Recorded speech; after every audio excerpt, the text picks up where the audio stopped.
అన్ని ప్రార్థనలు, ఆఖరికి చివరి ప్రార్థన కూడా కలిపి చేస్తారు కొందరు. వాళ్ళు ప్రార్థన చేసిన తర్వాత ఇంకేం చేసేది లేదన్నట్టు ఉంటుంది.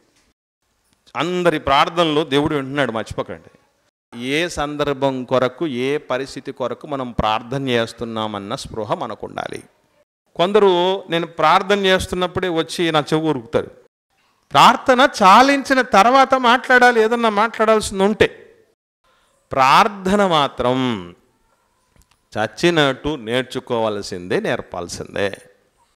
కొందరైతే చర్చిలో కూడా ప్రార్థన చేయరు. ఇది ప్రార్థన కాదు, ఎదుటివారికి కౌంటరు. 10 నిమిషాలు ప్రార్థన చేశాడు ఆయన, ఈలోపు ప్లేట్లన్నీ ఖాళీ అయిపోయాయి. దేవుడు చెవి యొగ్గి వినేటట్టుగా, మన ప్రార్థనలకు జవాబు ఇచ్చేటట్టుగా, ముచ్చట పడేటట్టుగా ప్రార్థన చేయాలి. దేనికైనా సాధన అవసరం, ప్రార్థనకు అత్యంత అవసరం.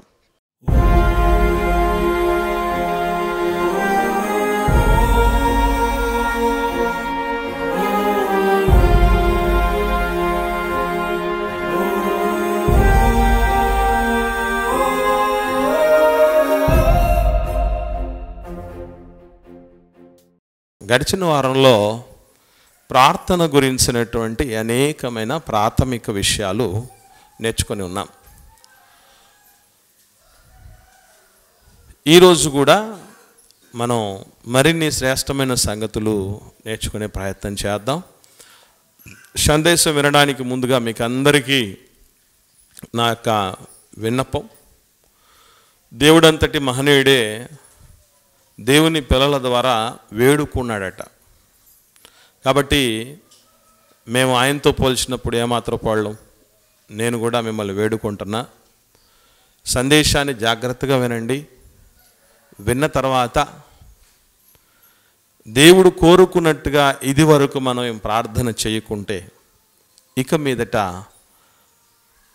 ఆయన కోరిన రీతిగా ప్రార్థించి ఆయన నుంచి జవాబు పొందుకునే విధంగా ఉండాలని మిమ్మల్ని అందరినీ నేను ప్రేమతో మనవి చేస్తూ మరోసారి వేడుకుంటున్నా. ప్రార్థన అనగా మనకందరికీ తెలియంది ఏం కాదు. సాక్షాత్తు లోకాలని కలగజేసి తన మహత్తుగల మాట చేత సమస్తాన్ని క్రమముగా మర్యాదగా నడుపుతూ రేపటి దినాన్న మానవులకి వాళ్ళ క్రియల చొప్పున జీతం ఇవ్వబోయేటటువంటి ఆయనకు మనము చేస్తున్న విజ్ఞాపన, లేదంటే దాన్నే యాచన అని కూడా అంటారు. ప్రార్థన అన్నదానికి విజ్ఞాపన అని చెప్పబడింది, యాచన అని యాచన అంటే ఇంకా మనకు అర్థం కావాల్సిన భాషలు అనుకుంటే అడుక్కోవటం. ఇప్పుడు మనం ప్రార్థనలు చేస్తున్నాం రకరకాలైన పరిస్థితుల మధ్య, రకరకాలైనటువంటి కారణాలతో రకరకాల ప్రదేశాల్లో ప్రార్థన చేస్తున్నాం. కానీ మన ప్రార్థనల్లో యాచనలు కనబడతాయా అనేది ఒక్కసారి మనం అందరం ఆత్మపరిశీలన చేసుకోవాల్సిన ఆవశ్యకత ఉంది. ఎందుకు ప్రార్థనలో యుక్తమైన ప్రార్థన కరువైంది, యాచన కరువైంది అనేటటువంటి విషయాలు, లేదంటే దేవుడు మెచ్చుకునే విధంగా, లేదా మనం చేస్తున్న ప్రార్థన వల్ల ఎదుటి వారికి మేలు కలిగే విధంగా,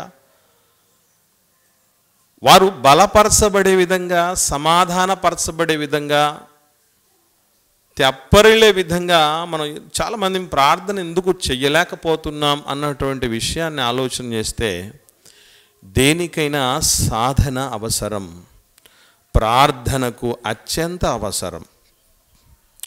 ఎందుకనంటే స్త్రీలు కనిన వారిలో గొప్పవాడైనటువంటి బాప్తిస్మం ఇచ్చు యోహాను గారు లూకాసు వార్త 11వ అధ్యాయం ప్రారంభ వచనాన్ని మనం చూడగలిగితే అక్కడ ఏమంటున్నాడో ఒకసారి చూద్దాం. లూకాసు వార్త 11వ అధ్యాయము ప్రారంభ వచనంలో యేసు ప్రభు ఒక చోట ప్రార్థన చేయుటకు ఏం చేశాడు? ప్రార్థన చేస్తూ ఉండగా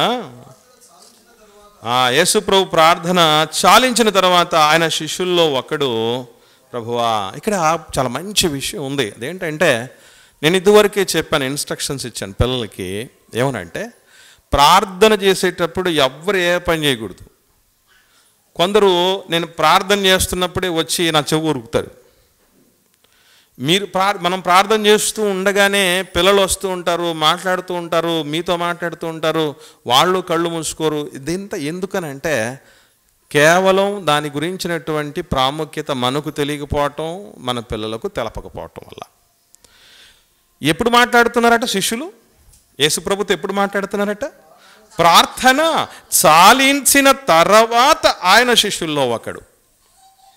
ప్రార్థన చాలించిన తర్వాత మాట్లాడాలి. ఏదన్నా మాట్లాడాల్సింది ఉంటే ప్రార్థనలో మాట్లాడకూడదు. ఒకవేళ ఎవరైనా తెలియనోళ్ళు వచ్చి మనతో మాట్లాడుతున్నప్పుడు ఏమని చెప్పాలి? ప్రార్థనలో నోరు మూసుకుని ఏకీభవించని చెప్పాలి. చాలా మంచిది. ఎవరన్నా పిల్లలు వచ్చి కదిలిచ్చారు, ప్రేయర్ చేస్తున్నాం, కళ్ళు మూసుకో, ప్రార్థనలో ఏకీభవించు. శిష్యులట ప్రార్థన చాలించిన తర్వాత ప్రభుతో మాట్లాడుతున్నారు. చాలా మంచిది, చాలా గొప్పది అది. ఇంకా మనం చూడగలిగితే ఇంకా ఆయన శిష్యుల్లో కూడా వచ్చి, ప్రభువా, యోహాను తన శిష్యులకు నేర్పినట్లుగా మాకును ప్రార్థన చేయ నేర్పుమని ఆయనను అడిగెను. బాప్తిస్మిచ్చు యోహాను గారు శిష్యులకు ప్రార్థన నేర్పించారట. ప్రార్థన నేర్పించారంటే బాప్తిస్మిచ్చు యోహాను అంటే చిన్నోడు కాదు, పుట్టినది మొదలుకొని పరిశుద్ధాత్మతో నిండుకొనినటువంటి వ్యక్తి అయిన. ఇంకొక విషయం, ఒక ప్రదేశానికి ప్రధానమంత్రి వస్తున్నాడు అక్కడ ప్రసంగించడానికి లేదా అక్కడ బ్రష్ చేయటానికి. ఉన్న పాటన ఆయన వచ్చి దిగిపోడు. దానికి ముందు ఎవరు వస్తారు? ముందుగా రాయబారులు వస్తారు. ముందుగానే వాళ్ళు కింది స్థాయి అధికారులు వస్తారు, సిద్ధపరిచే వాళ్ళు వస్తారు. ప్రధానమంత్రి అంతటా ఆయన వస్తున్నాడంటే అరేంజ్మెంట్స్ అన్నీ చూసుకోవడానికి వస్తారు. అసలు యేసు ప్రభు వస్తున్నాడంటే, లోకరక్షకుడు వస్తున్నాడంటే, సృష్టికర్త వస్తున్నాడంటే, దేవుడు దిగొస్తున్నాడంటే ఆయన కోసం మార్గము సిద్ధపరిచినటువంటి మహనీయుడు ఆయన. చిన్నోడు కాదు బాప్తిస్మిచ్చు యోహాను గారు. ఎక్కడే కానీ ఏ విషయంలోనే కానీ రాజీ అనేది తెలియనటువంటి వ్యక్తి, దేవుడి కోసం నిప్పులా బ్రతికినటువంటి వ్యక్తి, మండుచు ప్రకాశించుచున్న దీపమైనటువంటి వ్యక్తి. ఆయన ఏం చేస్తున్నాడట? తన శిష్యులకు ప్రార్థన నేర్పించారట. శిష్యులు కూడా వచ్చి యేసు ప్రభుని మాకు కూడా ప్రార్థన నేర్పించంటే, ప్రార్థన కూడా నేర్చుకోలేరా? ప్రార్థన కూడా మీకు నేర్పించాలా? ఎవరు మీకు చెప్పారు? ప్రార్థన నీళ్ళలో చేప పుట్టినప్పుడు ఈత ఎట్లాగే దానంతటా అదే వస్తుందో ప్రార్థన కూడా అలాగే వస్తుంది అనే మాటలు యేసు ప్రభు చెప్పలేదు. ఏం చేశాడు? ఈ మాటలు అనగానే అందుకు ఆయన మీరు ప్రార్థన చేయనప్పుడు అని మొదలుపెట్టాడు. అంటే ఏమని అర్థమైందనమాట? యేసు ప్రభుల వారి దగ్గర అన్నిటినీ వదిలిపెట్టి సంపూర్ణముగా సమర్పణ దిశగా సాగిన త్యాగధనులు వాళ్ళు. ప్రతి విషయాన్ని కూలంకషంగా యేసు ప్రభు దగ్గర తెలుసుకుంటున్నటువంటి వాళ్ళు. అటువంటి వాళ్లకు కూడా ప్రార్థన చేయటం రాదు అని అంటే మనం ఏ పాటి వాళ్ళం? ఖచ్చితంగా ప్రార్థన చేయటం నేర్చుకోవాలి. నాకెవ్వరు అప్పుడప్పుడు డ్రైవింగ్ బాగా చేసేవాళ్ళు చూసి ఎట్లా నేర్చుకున్నారు, ఎవరి దగ్గర నేర్చుకున్నారంటే చాలామంది ఏమంటారంటే నాకెవ్వరు నేర్పలేదు బ్రదర్, నాకంటే నేనే నేర్చుకున్నా. వంట ఎవరు మీకు నేర్పించారంటే నేను చూసి నేర్చుకున్నా అంటాడు. ఇట్లాంటి ఉండొచ్చు. వంటకు సంబంధించి నీకు ఎవరు నేర్పించేవాళ్ళు లేకపోవచ్చు, డ్రైవింగ్ సంబంధించి నేర్పించేవాళ్ళు లేకపోవచ్చు, కుట్టుకు సంబంధించి నేర్పించేవాళ్ళు లేకపోవచ్చు. ప్రార్థన మాత్రం చచ్చినట్టు నేర్చుకోవాల్సిందే, నేర్పాల్సిందే. ఎందుకు నేర్పాల్సి వస్తుంది, ఎందుకు నేర్చుకోవాల్సి వస్తుంది అనేది చాలా ప్రాముఖ్యమైంది. ఎందుకు ఒక మాట చెప్తాను మీకు, ఒకసారి ఆలోచన చేయండి. యూదులు, ఇశ్రాయేలీలు రోజుకు 3 మారు ప్రార్థన చేసేవాళ్ళు. మీకు ఐడియా ఉంటుంది. దానియేలు గారట 6వ అధ్యాయము దానియేలు గ్రంథం 10వ వచనంలో ఈ మాట మనకు ఉంటుంది. అనుదినము 3 మారు ప్రార్థన చేసేవాడు దానియేలు గారు అని. అలాగే కీర్తనల గ్రంథం కూడా మనం చూద్దాం. 55వ కీర్తన 17వ వచనంలో, కీర్తనల గ్రంథం 55వ కీర్తన 17వ వచనములో సాయంకాలమున ఉదయమున మధ్యాహ్నమున నేను ధ్యానించుచు మొర్ర పెట్టుకొందును, ఆయన నా ప్రార్థన ఆలకించును. మనం బేసిక్గా 3 పూటలా చేసేవి మొట్టమొదటిగా ఒకటి చేస్తాం, రెండవదిగా ఇంకోటి చేస్తాం. అదేంటంటే మొట్టమొదటిది 3 పూట్ల తింటాం, రెండవది తిండి ఎక్కువయ్యో లేకపోతే జాగ్రత్తలు తక్కువయ్యో హెల్త్ విషయం తెలియకనో రోగాన్ని బారిన పడితే మళ్ళా రోజుకు 3 సార్లు ఒకటి చేస్తాం. ఏంటది? మందులు వేసుకుంటాం. రోజుకు 3 సార్లు తినడం చేస్తాం, లేదా రోజుకు 3 సార్లు మందులన్నా వేసుకుంటాం. కానీ రోజుకు 3 సార్లు ప్రార్థన చేస్తామా? అదంత అవసరమైంది కాదు. ఏమన్నా తిండా? అదేమన్నా మందా? ఇస్లాం సోదరులు అయితే టన్సన్గా రోజుకు 5 సార్లు వాళ్ళు ప్రార్థన చేస్తారు. మళ్ళీ వారంలో శుక్రవారం ప్రత్యేకమైనటువంటి ప్రార్థనలు ఉంటాయి, పండుగల్లో ప్రత్యేకమైన ప్రార్థనలు ఉంటాయి. కొందరు మనం ఆలోచన చేద్దాం, యూదులకు ఓకే 3 సార్లు, క్రైస్తవులు ఎప్పుడు చేయాలంటారు? క్రైస్తవులు ఎప్పుడు చేయాలి? బైబిల్లో ఏమని నేర్చుకున్నాం మనం? వారు విసుగక నిత్యము ప్రార్థిస్తూ ఉండాలట. ఏమంటే నిత్యం ప్రార్థన చేస్తాం మనం. మనకు తెలియంది ఏంటంటే నిత్యము ప్రార్థన చేస్తే పిల్లల్ని ఎవరు సిద్ధపరుస్తారు స్కూళ్ళకి, పనికి ఎవరు వెళ్తారు, పనులు ఎవరు చేస్తారు, సంపాదించుకొని ఎవరు చేస్తారు, కుటుంబ బాధ్యతలు ఎవరు చూసుకుంటారు, అనారోగ్యం వస్తే హాస్పిటల్. ఇది ఏంటి మరి నిత్యం ప్రార్థించడం అంటే? ఇక్కడ ప్రార్థన అన్నటువంటి దానికి అర్థం అనేది తెలియక మనం అపార్థం చేసుకుంటున్నాం. ప్రార్థన అనగా అర్థం పూర్తిగా దేవుని మీద ఆధారపడటం. దేవుని సహాయాన్ని అర్థిస్తున్నామంటే అర్థం ఏంటి? మేము నిస్సహాయులము అని అర్థం. ఇప్పుడు నేను అడుగుతున్నాను, చెప్పండి, మనం ఎప్పుడు శక్తివంతులం? మనకెప్పుడు దేవుడు సాయం అవసరం లేదంటారు? చెప్పండి. నిత్యము అవసరమే. కనుక ఆయన మీద ఆనుకున్నటువంటి జీవితాలు అవసరమైనటువంటి విషయం. ఎడతెగక ప్రార్థన చెయ్యండి అన్న విషయం చెప్తూ వస్తాడు. అలాగే మీరు శోధనలో ప్రవేశించకుండానట్లు ప్రార్థన చేయండి, మెలకుగా ఉండి అని చెప్పడం జరుగుతుంది. శోధనలు ఎప్పుడు రావంటారు? మనం ఎక్కడున్నా, ఏ పరిస్థితుల్లో ఉన్నా, మెలకువలో ఉన్నా, ప్రతిసారి ఈవెన్ నిద్రపోయేటప్పుడు కూడా రకరకాల శోధనలు వస్తాయి మన జీవితంలోనికి. మన ఆలోచనలు తొలుస్తూ ఉంటాయి. కాబట్టి నిత్యము దేవా నీవే నా ఆధారం అన్నటువంటి రీతిగా ఉండటం అన్నది ఆ మాటలో ఉన్నటువంటి అర్థం. ఏది ఏమైనా కూడా చాలామందిని మనం గమనించగలిగితే చర్చిలో తప్ప మిగిలిన టయాల్లో అసలు ప్రార్థన చేయరు. కొందరైతే చర్చిలో కూడా ప్రార్థన చేయరు. యూదుల రికార్డులు రోజుకు 3 సార్లు ఉన్నాయి, ఇస్లాం సోదరుల రికార్డులు రోజుకు 5 సార్లు ఉన్నాయి. ప్రారంభ క్రైస్తవులు ఎడతెగక ప్రార్థన చేశారట. మనం మాత్రం చర్చిలో మాత్రమే ప్రార్థన చేస్తారు కొందరు, మరికొందరు చర్చిలో కూడా ప్రార్థన చేయరు. ఎందుకు ఇలాగానంటే ఈ ప్రార్థన విలువ, ఉద్దేశం, అందులో ఉన్నటువంటి శ్రేష్టత, ధన్యత, యోగ్యత, ఘనత, దీవెన, ఆశీర్వాదం అర్థం కాక. అందుకే పిల్లరా మీరు గమనించండి, ఈ ప్రార్థనలలో మనం తెలియకనే ఏం చేస్తానంటే చెయ్యకూడని పొరపాట్లు చేస్తాం. అసలు ప్రార్థనలో ముఖ్యముగా నాడైనా నేడైనా భక్తులు దేవుడి దగ్గర ఏం కోరారు, ఏమని చేశారు అని ఆలోచించగలిగితే 2 ప్రాముఖ్యమైన విషయాలే బయటపడతాయి.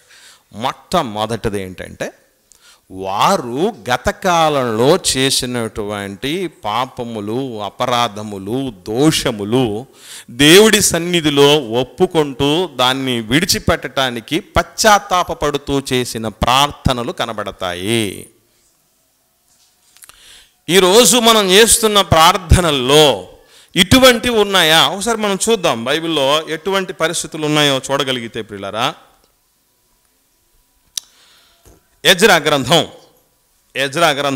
10వ అధ్యాయము ప్రారంభ వచనం చూద్దాం.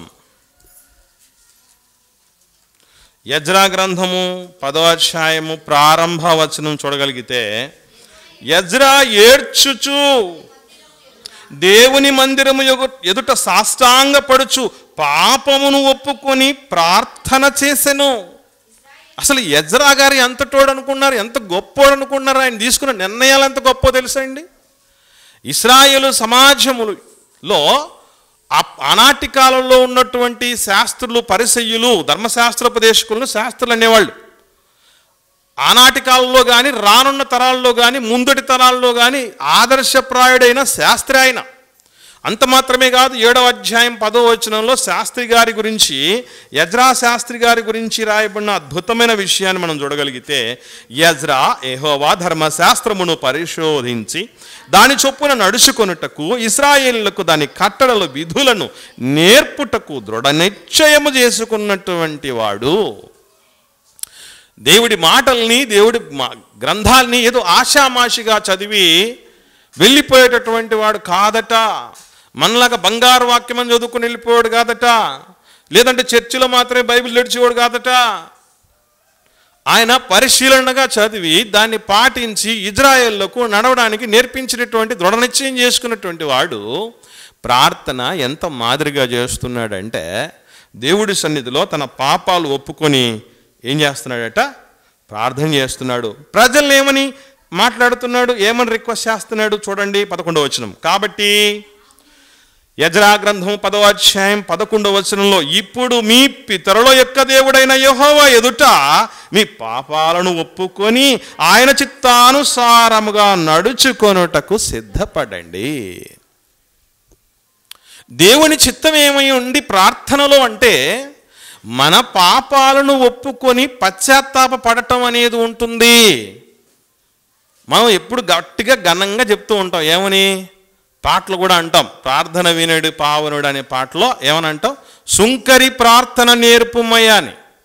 నేర్పించాడా లేదా? నేర్పించినా కూడా ఇంకా నేర్పయ్యా అనే పరిస్థితిలో ఉంటాం. ఆ నేర్పు మనకు రాదు. అతడు తన పాపములు ఒప్పుకుంటూ ఉంటున్నాడు. ఈరోజు మనం చూడగలిగితే ఎదుటివారి పాపాలను ఎత్తి చూపుతున్నాం ప్రార్థనలో. లేవా అలాంటి ప్రార్థనలు? ఎదుటివారి దోషాలను వాళ్లకు మనం ఎట్లాంటి ప్రార్థనలు చేస్తామంటే, ఇది ప్రార్థన కాదు కౌంటర్ అన్నట్టు ఉంటుంది. ఇది ప్రార్థన కాదు, ఎదుటివారికి కౌంటరు. వాళ్ళకు నీతులు చెప్పటం, వాళ్ళకు బోధ చేయటం అన్నట్టు ఉంటుంది. ప్రార్థన ఎదుటోళ్ళకి కౌంటర్లు వేయటానికి కాదు ఉండేది, ఎదుటి వారికి నీతులు చెప్పడానికి కాదు ఉండేది, ప్రార్థన అనేది ఎదుటి వారికి బోధ చేయటానికి కాదు ఉండేది. ప్రార్థన అనేది దేవుడితో మనము చేసుకుంటున్నటువంటి విజ్ఞాపన, లేదంటే అడుక్కోవటం. ఏమని అడుక్కుంటున్నాం? దేవుడి సన్నిధిలో చేసిన పాపాలు చెప్పుకుంటే పోతాయంటారు. ఎవరితో చెప్పుకుంటే పోతాయి తెలుసా? లోకంలో ఉన్న మనుషులతో చెప్పుకుంటే నీకు ఉన్నటువంటి పాపం పోదు, ఇంకా సమస్యలు ఎక్కువ అవుతాయి, ఇంకా ఇబ్బందులు ఎక్కువ అవుతాయి. ఎందుకంటే మనకు ఎప్పుడైనా ఈ పొరపాటు చేశారని ఎవరి నుంచైనా తెలిస్తే మనల్ని చులకనగా చూసేవాళ్ళే ఉంటారు తప్ప, మనల్ని బ్లాక్మెయిల్ చేసేవాళ్ళు ఉంటారు తప్ప, మన పాపాలని పడమటికి తూర్పుకి ఎంత ఎడముందో అంత ఎడముగా చేసి ఎన్నటికి జ్ఞాపకం చేసుకోకుండా ఉండే మహనీయులు ఈ లోకంలో మనుషులు ఎవరు లేరు.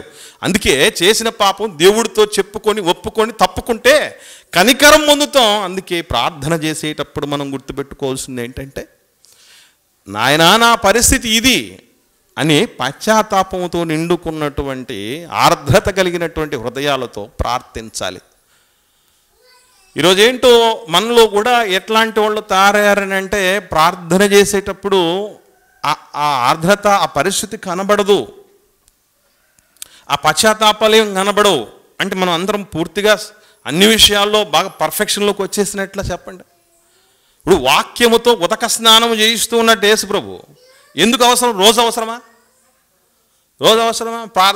మనం ఆరోగ్యంగా ఉండాలంటే స్నానం రోజుకోసారి చేయాలా, వారంకోసారి చేయాలా, నెలకోసారి చేయాలా, సంవత్సరానికి ఒకసారి చేయాలా?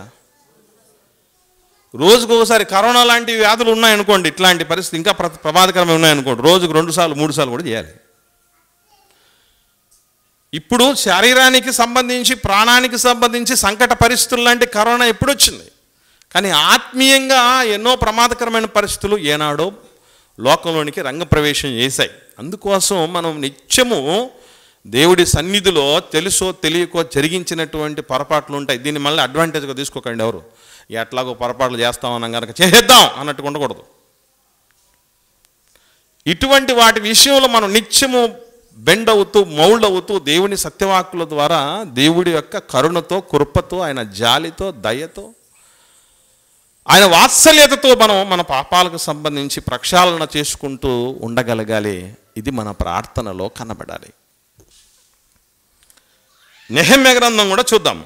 9వ అధ్యాయం, ఎజ్రా గ్రంథం తర్వాత అధ్యాయంలో ఉంటుంది. 9వ అధ్యాయం 2-3 వచనాలు చూద్దాం. 2-3 వచనం. ఇశ్రాయేలీలు అన్యజనులందరిలో నుండి ప్రత్యేకింపబడిన వారే నిలువబడి తమ పాపములను, తమ పితరుల పాపములను ఒప్పుకొనిది. మరియు వారు ఒక జాము సేపు తామున్న చోటనే నిలవబడి తమ దేవుడైన యెహోవా ధర్మశాస్త్ర గ్రంథమును చదువుచూ వచ్చిరి. ఒక జాము సేపు తమ పాపములను ఒప్పుకొనుచు దేవుడైన యెహోవాకు నమస్కారము చేయుచు. జాము సేపు చేశారట. ఒక జాము సేపు చేసినటువంటి పరిస్థితులు ఉన్నాయట. ఒకానొక లెక్కల ప్రకారం ఒక జాము అంటే కనీసం 3 గంటలు. కనీసం 3 గంటల సేపు వాళ్ళ పాపాలు ఒప్పుకున్నారంటే, ఇప్పుడు మీకు ఎప్పుడైనా డౌట్ వచ్చిందో లేదో, అంతసేపు ఒప్పుకున్నారంటే వాళ్ళ పాపాలు వాళ్ళకి ఏంటి? బైబిల్ మనం ప్రార్థన ఒక పాట కూడా మనం వింటాం. తెలిసి ఉన్నది నా అతిక్రమములే, తెలిసి ఉన్నవి నా దోషములే అని. మన దోషాలు మనకు తెలుసా? మనకేం తెలుసు అంటే ఇతరుల దోషాలు తెలుసు. వాళ్ళు ఏం తప్పు చేశారు చెప్పండి అంటే చెప్పడానికి టైం సరిపోదు బ్రదర్. 1, 2 ఒక పెద్ద చిట్టా రాసేస్తా, ఒక పుస్తకం రాసేస్తా ఉంటారు. ఇప్పుడు నీ అతిక్రమాలు చెప్పానంటే ఏం చెప్తామంటే, మీకు తెలియని విషయం ఉంది, అసలు నేను ఎంత స్వచ్ఛమైన వాడిని, ఎంత మంచిదాన్ని నీకు తెలుసా? ప్రపంచంలో నా తర్వాత ఎవరైనా గొప్పవాళ్ళు అనేవాళ్ళు ఉంటారు. వీళ్ళు ఏం చేస్తున్నారంట, ఒక జాము సేపు వాళ్ళ పాపాలు ఒప్పుకున్నారంటే ప్రార్థనలో చేయవలసింది ఇది. ఇతరుల పాపాలు విప్పేయటం కాదు ప్రార్థనలో. ఇది మనం దిద్దుకోవాలి. ఇక మీదటనైనా అటువంటి ప్రార్థన చేయగలగాలి. రెండవ విషయం చూడగలిగితే గత కాలములోను, నేటి కాలములోను, రాబోచున్న కాలములోను దేవుడు చేస్తున్నటువంటి మేలులు, చేయబోతున్న మేలులు, ఉపకారముల విషయమై కృతజ్ఞత కలిగినటువంటి ప్రార్థన చేయాలి. ఈరోజు ఆయన చేసిన మేలులు, ఉపకారాలను తలపోసుకునే స్థితిలో మనం ఉంటే మనకు వేరేవి ఏమీ కనపడవండి. వేరేటి ఏమి కనపడవు. ఒకసారి చూద్దాం. సమూయేలు 2వ గ్రంథం 7వ అధ్యాయం 18వ వచనం చూద్దాం. సమూయేలు 2వ గ్రంథం 7వ అధ్యాయం 18వ వచనంలో రాజైన దావీదు గారు ప్రార్థన మనకు కనబడుతుంది. అక్కడ దావీదు రాజు లోపల ప్రవేశించి యెహోవా సన్నిధిని కూర్చుండి ఈలాగున మనవి చేసెను, నా ప్రభువా యెహోవా, ఇంతగా నన్ను హెచ్చించుటకు నేను ఎంతటి వాడను, నా కుటుంబము ఏ పాటిది. చాలమ్మా, ఇంతగా హెచ్చించటానికి నేనే పాటి వాడిని, నా కుటుంబం ఏ పాటిదయా అని మాట్లాడుతున్నాడు. 29వ వచనం చూద్దాం. 29వ వచనం. ఇది గడిచిన కాలంలో దేవుడు చేసిన మేళ్ళ గురించి 18వ వచనంలో చదివింది. మరి భవిష్యత్తులో ఏమడుగుతున్నాడు చూడండి. దయచేసి నీ దాసుడనైన నా కుటుంబము నిత్యము నీ సన్నిధిని ఉండునట్లుగా దానిని ఆశీర్వదించయ్యా. యెహోవా, నా ప్రభువా, నీవు సెలవిచ్చి ఉన్నావు, నీ ఆశీర్వాదము నుండి నా కుటుంబము నిత్యము ఆశీర్వదించబడుగాక. ఫ్యూచర్లో కూడా దేవుడి మేళ్లను కోరుతూ నిత్యము నా కుటుంబము నీ సన్నిధిలో ఉంటే చాలయ్యా అని దేవుణ్ణి అర్థిస్తున్నాడు దావీదు మహారాజు. ఇలా మనం గమనించగలిగితే ప్రార్థనలో ప్రాముఖ్యంగా మన పశ్చాత్తాపం కనబడాలి. దేవుడు చేసిన మేలులను తలపోసుకోగలగాలి. భవిష్యత్తులో ఆయన మేళ్లను కోరుతూ ప్రార్థించాలి. పిల్లరా, ఇటువంటి ప్రార్థనలు మనం ఎన్ని చేస్తున్నాం, ఎంతమందిమి చేస్తున్నాం ఒక్కసారి ఆలోచన చేయండి. ఇకపోతే ప్రార్థన చేసినప్పుడు మనకు మనశ్శాంతి దొరకాలి, మనకు ఊరట రావాలి, ఎదుటివారు ప్రార్థన విన్న వాళ్ళకి తెప్పరలగలగాలి. కానీ ఇలా ఉందా ఈరోజు ప్రార్థన అంటే? మనం దేవుడికి ప్రార్థన చేస్తున్నాం, దేవుని పిల్లలు వింటున్నారు, దీని విషయమై స్పందన ఉంటుంది. గుర్తుపెట్టుకోండి, మాట్లాడే మాట వలన, చేసే ప్రార్థన వలన, చేష్ట వలన ఖచ్చితంగా ఎదుటి వారి నుంచి దేవుడి నుంచి స్పందనలు ఉంటాయి. ఎందుకంటే వాళ్ళు జీవము కలిగిన వాళ్ళు. ఈ జీవము కలిగిన వాళ్ళ మధ్య ప్రార్థన చేస్తున్నప్పుడు, అరే నేను ఇలా ప్రార్థన చేస్తే, విమర్శిస్తూ ప్రార్థనలు. ఆ రోజు మనం చూసాం ఎవరిని? పరిసయ్యుని. పరిసయ్యుని ప్రార్థనలో ఏమున్నాయి? ఎదుటి వాడిని విమర్శించేది ఉంది, తన్ను తాను హెచ్చించుకునేది ఉంది. అటువంటి పరిస్థితుల్లో ఉంటే నిజంగా ఒకసారి ఆలోచన చేయండి. పరిసయ్యుని ప్రార్థన సుంకరి వినుంటే ఎలా ఉంటుంది? సుంకరికి ఎంత బాధ ఉంటుంది. ఈ సుంకరి వల్లనైనా నేను ఉండలేదంటే, ఇప్పుడు ప్రార్థన చేసేటప్పుడు ఎట్లా ఉంటుందంటే, ఆ సైమన్ వల్లనైనా నేను ఉండట్లేదు, ఈ మోహన్ వల్ల నేను ఉండట్లేదు అంటే ఎట్లా ఉంటుంది? ఆలోచన. ఇప్పుడు ప్రార్థన చేసేటప్పుడు మన ప్రార్థనలు ఎట్లా ఉంటాయంటే కరెక్ట్గా పరిశీలనే పూనామేమో అన్నట్టుగా ఉంటాయి. మనం ఏమాత్రం గొప్పవాళ్ళమో, ఎదుటోళ్ళు ఎంత పనికిమాళ్ళో కించపరిచే మాటలే మనకు ఉంటాయి తప్ప ప్రార్థనలో అసలు ఎందుకు ప్రార్థన, ఎవరికి ప్రార్థన, ఎలాంటి ప్రార్థన చేయాలనేది మర్చిపోయాం. కాబట్టి పిల్లల ఎదుటి వారికి మేలు కలుగునట్లు, క్షేమాభివృద్ధి కలుగునట్లు ఏం చేయాలంటే మన సంభాషణ కానీ మన ప్రార్థన కానీ శోధనలో ప్రవేశించకూడదు. ప్రార్థన చేస్తే మనకు శోధన రాకూడదు, ఎదుటి వాళ్ళకు శోధన రాకూడదు. శోధనల నుంచి బయటపడాలి, ఒక ధైర్యం రావాలి, ఒక సమాధానం కలగాలి, ఓ తెప్పరిలో పరిస్థితి ఉండాలి. అందరి ప్రార్థనలు దేవుడు వింటున్నాడు, మర్చిపోకండి. వ్యర్థముగా ఉచ్చరించే ప్రతి మాటకు విమర్శ దినాన్న మనం లెక్క చెప్పుకోవాలట. దైవజనుడిని నేను నా ఇష్టం వచ్చినట్టు ప్రార్థన చేసుకోవచ్చు నేను అనుకున్నా, సంఘంలో నేను ఒక స్థానంలో ఉన్నవాడిని నాకు ఇష్టం వచ్చినట్టు నేను ప్రార్థన చేస్తాను మీరు అనుకున్నా, ఖచ్చితంగా మూల్యం చెల్లించుకుంటాం. ఆయన దగ్గర నిలబడాల్సిన రోజు వస్తుంది. పిల్లరా ఆలోచించండి. ఇకపోతే మరొక ప్రాముఖ్యమైన విషయం ఏంటంటే, ప్రార్థనలు మనం ముఖ్యంగా సంఘంలో సంఘ బిడ్డల మధ్య ప్రారంభ ప్రార్థనలు చేస్తాం. అలాగే యేసుక్రీస్తు యొక్క శరీరం కోసం చేస్తాం, రక్తం కోసం చేస్తాం, కానుకల కొరకు ప్రార్థన చేస్తాం, కొన్ని సందర్భాల్లో చివరి ప్రార్థన కూడా చేస్తాం, భోజనం కోసం కూడా ప్రార్థన చేస్తాం. ఇలా రకరకాలైనటువంటి ప్రార్థన విజ్ఞాపనలు ఉంటాయి. పుట్టినరోజు కోసం ప్రార్థన చేసే పరిస్థితులు వస్తాయి, పెళ్లి రోజు కోసం ప్రార్థన చేసే పరిస్థితులు వస్తాయి, ఉద్యోగం కోసం చేయాల్సిన పరిస్థితులు, అనారోగ్యంలో ఉన్నటువంటి వాళ్ళ కోసం చేయాల్సిన ప్రార్థనలు ఇవన్నీ ఉంటాయి. ఇవన్నీ ఇలాంటి ప్రార్థనలన్నీ చేసేటప్పుడు మైండ్లో ఒక్కటి మాత్రం గుర్తుపెట్టుకోండి. అదేంటంటే ముఖ్యంగా రెండు విషయాలు అందులో ఉన్నాయి. ఒకటి పశ్చాత్తాపం ఉండాలి ప్రార్థనలో, రెండవది దేవుడి మేలులను తలపోసుకునే విషయాలు ఉండాలి. దీంతో పాటుగా ఏ సందర్భం కొరకు ఏ పరిస్థితి కొరకు మనం ప్రార్థన చేస్తున్నామన్న స్పృహ మనకు ఉండాలి. ఉదాహరణకి బైబిల్లో దేవుడు చెప్పినటువంటి మాట ఒకసారి చూద్దాం. సామెతల గ్రంథం 25వ అధ్యాయము 11వ వచనం. సామెతల గ్రంథం 25వ అధ్యాయం 11వ వచనంలో సమయోచితముగా పలుకబడిన మాట చిత్రమైన వెండి పల్లెములలో ఉంచబడిన బంగారు పండ్ల వంటిది. చిత్రమైన వెండి పల్లెము కాదు, పల్లెములలో అంటే పల్లెలు ఎన్నో ఉన్నాయి, వాటి నిండా ఏమున్నాయి? బంగారు పళ్ళు ఉన్నాయి.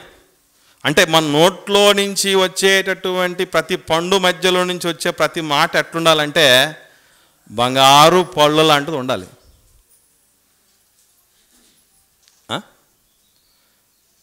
ఈరోజు మన పరిస్థితి ఎటువంటి లోకంలో సామెత ఉంది, పాచి పొలడు వచ్చి బంగారు పొలడు ఎక్కిరిచాడట. అట్లాగా ఉండకూడదు. మన పరిస్థితులు ఏంటంటే సమయోచితముగా పలకాలి. కొందరిని ప్రారంభ ప్రార్థన చేయమంటే ఇది అందరూ అంతమయ్యేటట్టుగా చేస్తారు. అంటే దానికి ఇంకా అడ్డు అదుపు ఉండదు. ముఖ్యంగా 10 మంది మధ్య ప్రార్థన చేసేటప్పుడు మనము క్లుప్తంగా ప్రార్థించాలి. వ్యక్తిగతంగా చేసుకునేటప్పుడు మన ఇష్టం వచ్చినట్టు ఎంతసేపు అయినా చేసుకోవచ్చు. ఇది ప్రాముఖ్యంగా గుర్తుపెట్టుకోవాలి. ప్రారంభ ప్రార్థన ఇది చేసేటప్పుడు ఏమని చేయటానికి ఉంటుంది? మెయిన్, దేవా గడిచిన కాలంలో తెలుసో తెలియగో ఏమో చాలా చేసావు నాయన, వ్యక్తిగతంగాను కుటుంబపరంగా సంఘపరంగా సమాజంలో మీ బిడ్డల ముని నిరూపించుకోలేకపోయాం. ఇక మీదట అటువంటి పొరపాట్లు చేయకుండా మా కృపను అనుగ్రహించు. గత కాలంలో చేసిన మేలులు ఎన్నో ఉన్నాయి నాన్న, ఇప్పటికీ చేస్తున్నారు.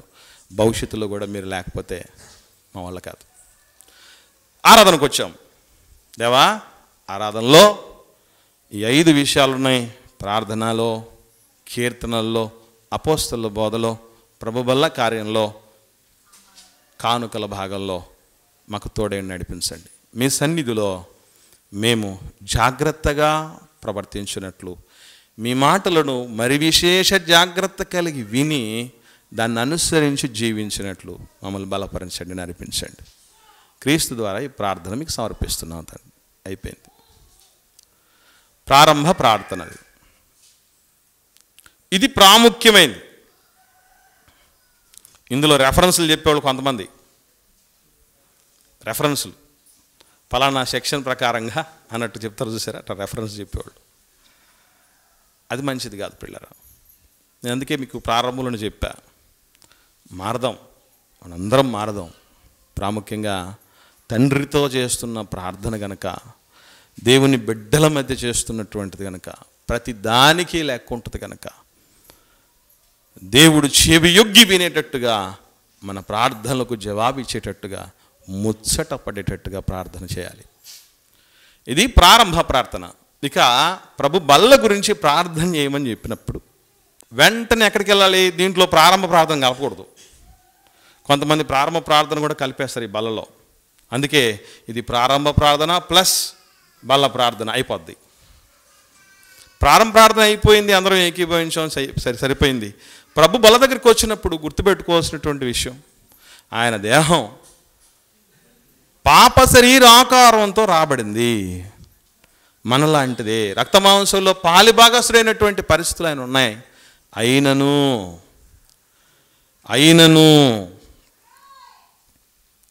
ఎలా జీవించాడు ఆయన? పాపము లేనివాడిగా జీవించాడట. నాకొక శరీరమును అమర్చితివి, నీ చిత్తము నెరవేర్చుటకు నేను వచ్చి ఉన్నాను అంటే, మా ప్రభువు దేహం ఎంత గొప్పగా దాన్ని మలుచుకోవచ్చో మాకు నేర్పించాడు. దేవాటి పాఠమును మాకు నేర్పించారు. అటువంటి దేహాన్ని మాకిస్తున్నారు, తీసుకుంటున్నాం. మేము కూడా అలా మారునట్లు సహాయతనివ్వండి తండ్రి. క్రీస్తు శరీరమునందు శ్రమపడ్డాడు కనుక మీరును అట్టి ఆయుధమును ధరించుకోండి, అట్టి సాధనంగా ధరించుకోండి అని అంటాడు. కాబట్టి మన నిమిత్తం శ్రమపడ్డాడు ప్రభువు. తండ్రి సంకల్పాన్ని నెరవేర్చు కొరకు శ్రమపడ్డాడు. అట్టి శ్రమ కలిగినటువంటి జీవితాలు మేము ఇప్పటి వరకు ఈ దేహంలో మా కోసమే శ్రమపడ్డాం, మా కుటుంబం కోసం శ్రమపడ్డాం, మా పాపాలు సంపూర్తి చేసుకోవడానికి కష్టపడ్డాం నాయన. కానీ మా ప్రభు తన దేహంలో ద్వారా మాకు నేర్పించిన నీతి ఉంది, ఆ నీతిని మేము తీసుకుంటున్నాం. అటువంటి నీతిగా జీవించడానికి కృపను అనుగ్రహించండి. అయిపోయి క్రీస్తు రక్తం గురించి ప్రార్థన చేస్తున్నాం. రక్తము ప్రాణమని మాకు తెలియపరిచావు నాయన, నీకు స్తోత్రాలు.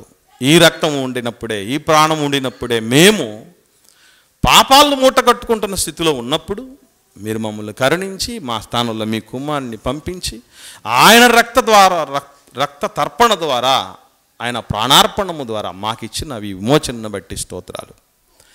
దీన్ని తీసుకున్న తర్వాత కూడా ఇంకనూ మేము పాపంలోనే ఉంటే పాపమునకు బలి మాకు ఉండదని కూడా మీరు సెలవిచ్చారు దేవా. అటువంటి పాతకాలు మళ్ళీ చెయ్యకుండా కృపను అనుగ్రహించండి. క్రీస్తు రక్తానికి మేము సాక్షులుగా ఉండాలి. ఆ రక్తాపరాధులు కూడా ఉండకుండా ఉండినట్లు కృపను అనుగ్రహించండి. ఆడికి యేసుప్రభు దేహం రక్తం కోసం ప్రార్థన, కానుకల కోసం ప్రార్థన. కానుకల కోసం ప్రార్థన కొరకు మీ సన్నిధిలోకి చేర్చారు తండ్రి. ఇప్పటి వరకు మమ్మల్ని నడిపించారు. ప్రార్థనలో, కీర్తనలో, అపోస్తలుల బోధలో ప్రభు బలలో నడిపించారు. కానుకల భాగంలో కూడా మమ్మల్ని కృపను అనుగ్రహించారు, మమ్మల్ని బలపరిచారు, ఈ స్థితికి ఎదిగించారు. ఎప్పుడూ పుచ్చుకునే వారంగా ఉండటం మాకు శ్రేయస్కరమైంది కాదు, ధన్యకరమైంది కాదు. పుచ్చుకున్నట కంటే ఇచ్చుట ధన్యమని మాకు నేర్పించావు నాయన. మీరు మీ కుమారుని ఇచ్చారు, సమస్తాన్ని ఇచ్చారు. మేము ఇచ్చింది ఎంత నాయన? మీ సేవలో నమ్మకంగా దీన్ని వాడుకొని మమ్మల్ని ఇంకా కృపను అనుగ్రహించండి, మమ్మల్ని బలపరచండి, ఇంకా దీవించండి. మీ సేవ ఉన్నతంగా జరిగించుటకు కావలసినటువంటి సమస్తాన్ని సమకూర్చండి.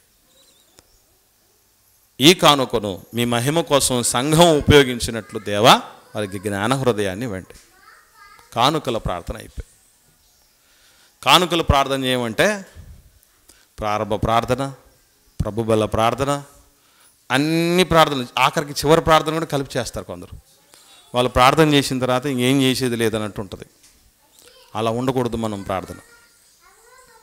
చివరి ప్రార్థన చేసేటప్పుడు కూడా ఎవరైతే చివరి ప్రార్థన చేస్తున్నారో వాళ్ళ దృష్టిలోనికి ఎవరెవరైతే ప్రేయర్ రిక్వెస్ట్ చెప్పి ఉంటారో, సంఘంలో ఏం పరిస్థితులు ఉన్నాయో వాటితో పాటు సంఘ కార్యక్రమంలో ఈ ఆరాధనలో జరిగించినటువంటి దేవుడి నడిపింపు కొరకు కృతజ్ఞతలు చెల్లించి, గత కాలంలో ఉన్నటువంటి తప్పిదాలను మనం నెమరు వేసుకొని వాటిని విడిచిపెట్టి కృతజ్ఞత కలిగి బ్రతుకుటకు, ఇంకనూ మన జీవితమే ఆరాధనగా మారునట్లు, దేవుడికి అంగీకారం అవ్వనట్లు, ఎదుగునట్లు కృపను అనుగ్రహించమని ప్రార్థన చేయాలి. చివరి ప్రార్థన పుట్టినరోజు నాడు కావచ్చు, పెళ్లి రోజు నాడు కావచ్చు, భోజనం కోసం, భోజనం వాళ్ళ దగ్గర ఒక విషయం చెప్తాను మీకు. ఒక ఆయన్ని ప్రార్థన చేయమని మైక్ ఇచ్చారట. మంచిగా ఒక మటన్ బిర్యానీ అందరికీ వడ్డించేశారు, అంతా ఓపెన్ డోర్స్ పెట్టేశారు, ప్రార్థన ఇచ్చారు. 10 నిమిషాలు ప్రార్థన చేశాడు ఆయన. ఈలోపు ప్లేట్లన్నీ ఖాళీ అయిపోయాయి. ఏమి అంటే కుక్కలు వచ్చి మొత్తం తినేసిపోయాయి. ప్లేట్లో పెట్టిన వాటిని తినిపోయాయి. అలాగని ఇంకొకరు ప్రార్థన చేయమని భోజనం దగ్గర ఇస్తే, దేవా నీకు స్తోత్రం నాకు ఆత్రం, 2 మాటలు. అట్లా చేసేవాళ్ళు ఉంటారు ప్రార్థన. మీ సెలవు లేకుండా ఆహారముతో తృప్తి పొందగలిగిన వాళ్ళు ఎవరినైనా. దీన్ని తిన్నటువంటి అనేకులు గర్వించి చెడిపోయినట్టుగా చరిత్రలో చూసాం. మేము కృతజ్ఞత కలిగి భోజనము చేసినా, పానము చేసినా, మరి ఏది చేసినా మీ మహిమ కోసం చేయనట్లు కృపనివ్వండి. దీనికంటే ప్రాధాన్యమైన జీవాహారమును మాకు విరివిగా ప్రసాదించండి. క్రీస్తు పేరిట ఈ ప్రార్థన మీకు సమర్పిస్తున్నాం అని భోజనం కోసం మనం ప్రార్థన చేయాలి. సో ఈ విషయంలో కాపర్లుగా మాది కూడా తప్పు ఉంది. ఎందుకంటే చెప్పడానికి మేము ముందుకు రాలే, గత కాలంలో అడగడానికి మీరు ముందుకు రాలే. మనకు మనం ఏమనుకున్నామంటే మనకు మనం టిక్కులు వేసుకొని, మనకు మనం మార్కులు వేసుకొని, నేను చేసిందే కరెక్ట్ ప్రార్థన అనే పరిస్థితుల్లో ఉన్నాం. దయచేసి ఎవ్వరం కూడా అలా ఉండకుండా ఇక మీదట ప్రార్థనలో ప్రాముఖ్యంగా ఎదుటి వారిని విమర్శించే పనులు చేయకుండా, వారికి బోధ చేసే పనులు చేయకుండా, వాళ్ళని కించపరిచి అవమానపరిచి ప్రశాంతంగా ఉన్న వాతావరణాన్ని కలుషితం చేయకుండా, ఇంత పాపం మనం మూటపట్టుకోకుండా దేవుడు మెచ్చే విధంగా, తండ్రికి నచ్చే విధంగా, 10 మంది తెప్పరలే విధంగా, సంతోషపడే విధంగా, దేవునికి కృతజ్ఞతలు చెప్పే విధంగా మాదిరికరంగా ప్రార్థించాలని ప్రేమతో నేను మనవి చేస్తూ ఈయన మాటలు ముగిస్తున్నాను. ప్రార్థిస్తాం. ప్రేమ కలిగిన మా కన్న తండ్రి, నాన్న దేవా, నిజముగా గత కాలంలో నాయన నేను జ్ఞానిని కదా, జ్ఞానవంతురాలిని కదా అనుకొని మూర్ఖత్వంతో ఎన్నో పొరపాట్లు చేసాం తండ్రి. దయతో మమ్మల్ని మన్నించండి నాయన. మాకు అవకాశం ఇచ్చారు, మీకు స్తోత్రాలు. గత కాలంలో మమ్మల్ని అనేక రీతులుగా క్షమించారు, మేలులతో తృప్తిపరిచారు. ఇప్పుడు కూడా మేము ఈ క్షేమముతో సమృద్ధితో ఉన్నామంటే మీ కృపనైనా. రానున్న దినాల్లో కూడా మీ మేలులు ఉపకారములు లేక మీకు వేరుగా మేమేమీ సాధించలేమని మీ సన్నిధిలో ఒప్పుకొనుచున్నాం. ప్రార్థన జీవితానికి సంబంధించినటువంటి అనేకమైన మెలకువలను, దిద్దుబాట్లను ఆయన మాకు తెలియపరిచి, ప్రార్థనలో ప్రాముఖ్యంగా మా పశ్చాత్తాపం ఉండాలని, మా కృతజ్ఞత తొణికిసలాడాలని, ఎదుటి వారికి మేలు కలిగే విధంగా ఉండాలని, వారికి క్షేమాభివృద్ధి కలిగే విధంగా ఉండాలని దేవా, ప్రాముఖ్యంగా మేము మీతో మాట్లాడే మహద్భాగ్యం అని ప్రార్థన మాకు నేర్పిన విధానమును బట్టి స్తోత్రములు తండ్రి. దేవా, మీ బిడ్డలైన వారు మేమందరం కూడా రానున్నటువంటి నూతన సంవత్సరంలో నూతన హృదయము కలిగి దీవెనకరమైన, మాదిరికరమైన, మీకు మహిమకరమైన ప్రార్థనలు చేస్తూ, ప్రార్థనలకే పరిమితం కాకుండా బ్రతుకులోనూ కూడా క్రీస్తును పోలి జీవించినట్లు కృప దయచేయమని ప్రాధేయపడుతూ, మిగిలిన సమయాన్ని మీ చేతిగా అప్పగిస్తున్నాం దేవా. జయకరంగా జరిగించి ఉన్నతంగా ముగించి మీకు మహిమను మాకు ఆశీర్వాదమును అనుగ్రహించమని యేసు క్రీస్తు ప్రభుల వారి పరిశుద్ధమైన నామములో ఈ ప్రార్థన మీకు సమర్పించి పొంది ఉన్నాము తండ్రి. ఆమెన్.